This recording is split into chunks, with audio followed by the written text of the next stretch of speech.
നമസ്കാരം. Raf talk ഫുട്ബോളിലേക്ക് എവർക്കും സ്വാഗതം.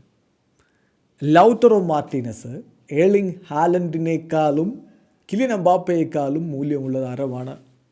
അദ്ദേഹം വെറുത്താണ് ഈ രണ്ടുപേരെക്കാളും. അങ്ങനെ പറയുമ്പോൾ വ്യത്യസ്ത അഭിപ്രായങ്ങൾ പലർക്കും പറയാനുണ്ടാകും. പക്ഷേ ഇറ്റാലിയൻ സീരിയയിൽ അദ്ദേഹം ഇൻ്റർ മിലാന് വേണ്ടി കളിച്ച കളി, പിന്നെ കോപ്പ അമേരിക്കയിൽ അർജൻറ്റീനയ്ക്ക് വേണ്ടി ഗോളടിച്ച് കൂട്ടി, ഇതൊക്കെ വെച്ച് നോക്കുമ്പോൾ സ്വാഭാവികമായിട്ടും അദ്ദേഹത്തിൻ്റെ ആരാധകർ അങ്ങനെ പറയും. ഇപ്പോൾ അർജൻറ്റീന ഇതിഹാസം മാരിയോ കെമ്പസ് പറയുന്നു, ഏർലിംഗ് ഹാലൻഡിനേക്കാളും കിലിയൻ എംബാപ്പയേക്കാളും വേർത്താണ് ലൗട്ടറോ മാർട്ടിനസ് എന്ന് അദ്ദേഹത്തിൻ്റെ വാക്കുകളിലേക്ക് പോകാം. ഗസറ്റ് ഡെല്ലോ സ്പോർട്ടാണ് ഇത് റിപ്പോർട്ട് ചെയ്യുന്നത്. അവർ ഉദ്ധരിച്ചുകൊണ്ട് മുണ്ടോ ആൽബി സെലസ്റ്റെ അടക്കമുള്ള മറ്റു മാധ്യമങ്ങൾ അത് റിപ്പോർട്ട് ചെയ്യുന്നത്. അദ്ദേഹം പറയുന്നു, മാർട്ടിനസ് തീർച്ചയായിട്ടും എംബാപ്പയേക്കാളും ഹാലൻഡിനേക്കാളും വേർത്താണ്. ഇപ്പം അദ്ദേഹത്തെ പോലെയുള്ള നമ്പർ 9 സ്ട്രൈക്കേഴ്സ് വളരെ കുറവാണ്. ഇപ്പം ഏറ്റവും ബെസ്റ്റ് താരങ്ങളുടെ ഒരു ടേബിൾ എടുത്താൽ അതിൽ അദ്ദേഹമുണ്ട്.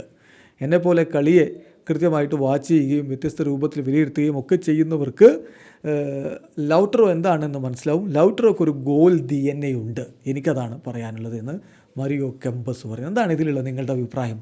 ഹാലൻഡിനേക്കാളും എംബാപ്പയേക്കാളും മികച്ചവനാണോ ലൗട്ടറോ? വീഡിയോ അവസാനിക്കുന്നു. ഫുട്ബോൾ ലോകത്ത് കൂടുതൽ വിശേഷങ്ങളുമായി റാഫ് ടോക്സിൻ്റെ എത്താം.